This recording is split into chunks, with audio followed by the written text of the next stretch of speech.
বলতেছে তলে তলে কি ধরো বুবলির সাথে মিল লাগেছে। আমার জন্মদিনে কোথায় বুবলি আপু আসছে, অপু বিশ্বাস আসে না, আমি তো এই বুঝতেছি না। আমার জন্মদিনের, এটা তো আমার জন্মদিনের ভিডিও না ভাই, এটা তো অনেক আগের ভিডিও। এটা ঈদের সময়, ঈদের আগে গৌতম দা আর বুবলি আপু হচ্ছে এখানে আমাদের পাশের শোরুমে আসছিলেন, আমি গেটের সামনেই ছিলাম, এখানে ওনাদের সাথে আমার দেখা হয়েছিল। তারপরে ওখানে ওনাদের সাথে কথা বলছি, ওনারা আমার সাথে কথা বলছে, আমিও ওনাদের সাথে কথা বলছি। সো এই জাস্ট নর্মাল, এটা তো একটা মানুষের আন্তরিকতার ব্যাপার, তাই না? তো আমার জন্মদিনে কোথায় ওনারা আসছে আর কোথায় কে আসে নাই। আমার জন্মদিনে আমি কোনো প্রোগ্রাম করি না, কোনো পার্টি করি না, জীবনে কোনোদিন পার্টি করি নাই। আমার জন্মদিনে এমনিতেই আমার পরিবারের মানুষরা, আমার কাছের মানুষরা, আমার একদম আমার বেস্ট ফ্রেন্ডরা এমনিতেই আমাকে অনেক সারপ্রাইজ দেয়। আমার কাস্টমার, আমার ফলোয়ার্সরা, আমার ওয়েল উইশাররা এমনিতেই অনেক মানে সারপ্রাইজ দেয়। সো আমার জন্মদিন আমি বাপের জন্মে কোনোদিন পার্টি করি না।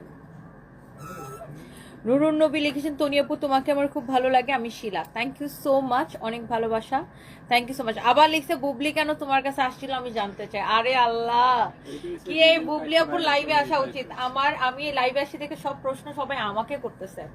বুবলি আপু আমার কাছে আসে নাই। বুবলি আপু আর গৌতম দাদা আমাদের মার্কেটে আসছিল, আমাদের পাশে।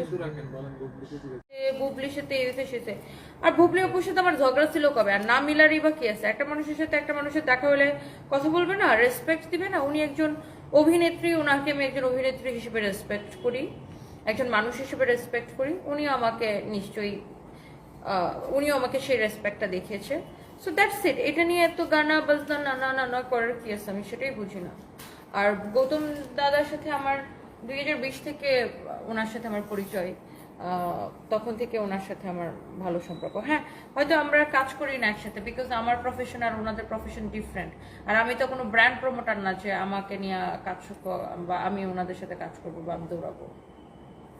আমি নিজের কাজ করেই বাঁচি না।